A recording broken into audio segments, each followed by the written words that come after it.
Welcome back everyone. Hi, if you're new, I'm Tori, and today it's just going to be a cozy little chat about some of my current reads. February has been like an okay reading month. It's definitely not the amazing reading month that I had in January, but it's been okay. Aside from the Tyranny of Faith though, which I loved, I feel like everything this month has been like fine. Either fine or, I didn't really like that. So I definitely feel like I'm kind of in a weird space right now. So the February wrap up should be really interesting, but I'm currently reading 4 books that I do want to chat through with you. And 3 of them I'm really enjoying so far. And I think, they're making a strong push for this month to turn out to be great overall. I also have one here that I'm kind of going back and forth on in terms of like, my actual interest in the book. So yeah, a lot to talk about. I hope you enjoy this video. I'm drinking some tea. Go grab you something warm to drink and let's get into the video.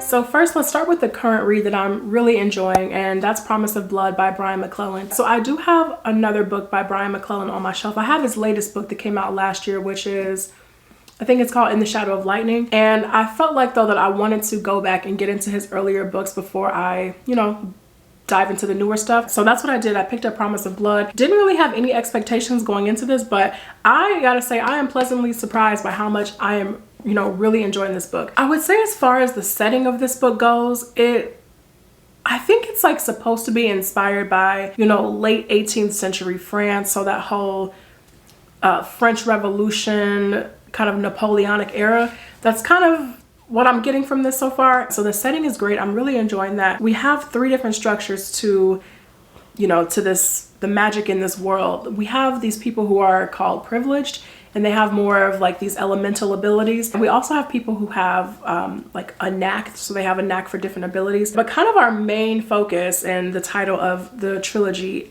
we have powder mages. And when I hauled this book at the beginning of January, I was like, oh, I think they snort gunpowder. And yeah, they can, that's one way, but they can ingest gunpowder and it gives them this scope of different abilities. I feel like I'm at a point now, like I'm on page 127, chapter 10. I feel like I'm in a place now where I'm still learning about the range of abilities, because every time I meet another powder mage, they're doing something slightly different than the last one, or their range is a little bit farther than the last one that I met. But yeah, they can snort gunpowder and like it can enhance their eyesight, it can enhance their senses, they can control like how far the bullet goes and where, and it can go like around corners. And so just really cool stuff, and it's really fun to see that kind of play out in action. So I've really been enjoying this so far. And as far as the actual story of Promise of Blood goes, I don't know where to come at this story from. I feel like I want to save a little bit of that for the wrap up at the end of the month. But the whole story of it is we have 3 main characters who we're following. One of them is this field marshal,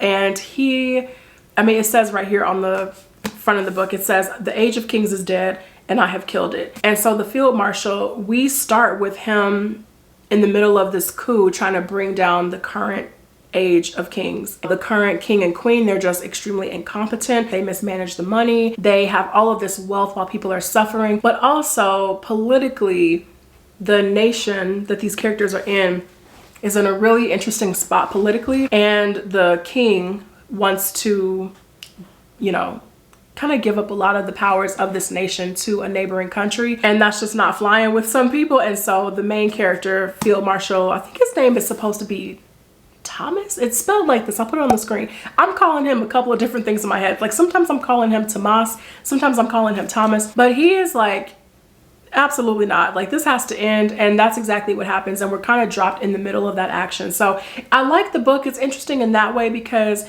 normally in fantasy we are seeing like a revolution kind of build up, and we're learning character motivations very early on. We're getting that emotional attachment to characters very early on.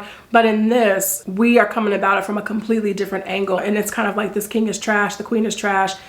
They've done this country a complete disservice and we're taking them down. We do have another character who we're following who is a powder mage, and another one who like has a knack, and he's his storyline is more of like this investigative role in the story, which I'm not loving at times. Like it kind of goes up and down. Like every time I'm with that character, I'm just like, oh gosh, here we go. But overall, I'm getting a lot of enjoyment out of this book. I definitely will be continuing on with the second book. I already have the second book, so more to come with this. Yeah, I'm definitely going to be chatting about this a little bit more in my wrap up at the end of the month. And then next, let's go to a book that unfortunately I'm not really loving that much. Sadly, that's Midnight Robber. I'm a little past the halfway point in this book, and I keep trying to put my finger on like, what is it exactly that I'm not getting on with? And I think it's just the actual story itself, because I'm loving both settings. Like a lot of the setup for the first half of this book, we were on the planet of Toussaint, where our main character Tantan was born and raised, and her father, he's mayor of this county, but something happens and her father commits, can I say that? Oh, the back of the book just says her father commits an unforgivable crime. There's only so many unforgivable crimes. Like he murdered somebody. So he murdered somebody and he is sent into exile, and Tantan is pulled into exile with him. So Tantan and her father, they land in this new place called New Halfway Tree that is completely lawless. It's devoid of technology, you know, that they're used to. And this is when we start to see Nella Hopkinson like pull in more of those like Caribbean folklore themes throughout the rest of the book. And I'm really enjoying that aspect of the book. I'm enjoying the writing. We have kind of these like dual narrators happening. There's one narrator who's actually telling us the story of Tantan and, you know, kind of being with us on Tantan's journey. And this narrator is inserting themselves in different sections of the book, which I've really been enjoying. We're getting this incredible prose throughout the story, the Caribbean patois that we're getting in conversations with characters. So I'm loving all of that. I'm loving the way the story is told. I'm loving the places that we're seeing in the story and seeing the folklore come into play more. But there's just something about the story itself that is that's not really grabbing me. It's like I like the book fine enough when I'm actually reading it, but it's not the book. I've been reading this book all month, by the way, and I'm only like a little bit past the halfway point. But it's not the kind of story that I think about when I'm not reading it. And then when I go back to it, I'm like, oh, okay, let's see how far I can get in this tonight. So it's kind of like that feeling while reading it. And I don't know, maybe, I don't know. I feel like I'm not at the point where I want to DNF this. I do want to finish this book because I am curious to see what's going to happen. So I am going to finish this. This book is extremely heavy too. You know, if you do want to read this, like I strongly recommend check the content warnings for this book. Like it is very, very heavy. And that's another thing that I'm not loving in terms of Tantan's character development, because I feel like I just actually passed a point where something horrific just happened to her. And I feel like that's going to be used in this more second half of the book to further her character development. So I'm going to keep going with this though. I am going to wrap this up before the end of the month, and hopefully I feel a little bit differently about it by the time I finish it. But as of right now, I just think it's okay. And then next, you guys, I am so excited to talk about this. I have started my Witcher journey officially with Blood of Elves. This is book 1 in the series. I'm just happy to be here now. Like after the Sword of Destiny, I'm just like, here we go. Like this is it. I'm on page 127, chapter 4, and it's so good. And you know, starting Blood of Elves, I have made a conscious effort to put the video game out of my mind, put the Netflix show out of my mind, and just read the series for what it is, appreciate the books for what they are. And I'm loving it. I love the character relationships, the connections that they're making. This picks up, I think it's supposed to be a couple of years after the very last short story in Sword of Destiny. So like maybe 2 years, maybe 3, more or less, I don't know. Some time has passed and the kingdom of Cintra has been completely run through, destroyed. And the granddaughter of the queen, Cirilla, also known as Ciri, she makes it out alive. She manages to escape this destruction, this war on her kingdom, and she comes under the protection of our other main character, Geralt of Rivia. And so Geralt, he takes Ciri to Kaer Morhen under the protection of, you know, these other iconic witchers. So we got Vesemir and Lambert and Cohen, and they are putting this little girl through the ringer, like training her, trying to make her strong, just getting her to the point where she can fight and defend herself. So we're getting a lot of that. We're getting, you know, all of these like big, like dangerous, strong witchers, like trying to teach Ciri the ways of the Witcher and things like that. And then Triss shows up. Triss is another, she's referred to as a magician in the book, but she's like another sorceress like Yennefer is. And Triss shows up and she has her little time with Ciri. And Triss is, I'm telling you, she's like 3 seconds from calling Child Protective Services on Geralt and the whole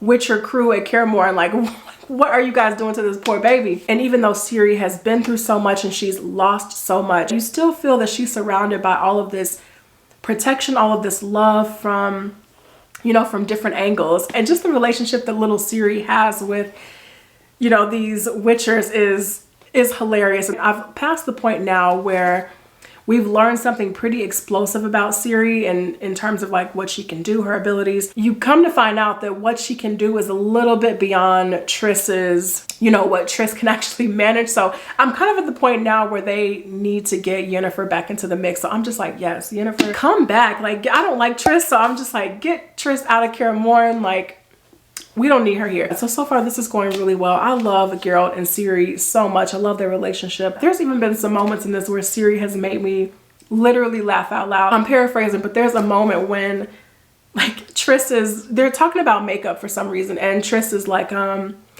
she says something to the effect of like, oh, like women can wear makeup for self-esteem. And then Ciri has this conversation with Vesemir, who's like this old school Witcher, and who's very fond of Ciri. And he just sees her as like this young, feisty little girl who's just like running all around Kaer Morhen, like with swords and training and stuff. And so he sees her with this eyeshadow on, and he's like, what have you done to your face? And Ciri, she's like self-esteem. I don't know, this child, she has my entire heart. I love her. Cannot wait to keep reading.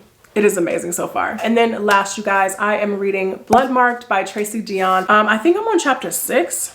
I haven't picked this up in a few days. I'm on chapter 6. Oh, that was generous. I'm on chapter 4. I'm on chapter 4. But just from the little that I've read, like, this is great so far. I am so happy to be back with Bree. And I'm really surprised because this is one where you know, usually with sequels, there's always something where I'm just like, oh, I don't really remember that, or who's that character? And you just kind of keep reading until things make sense.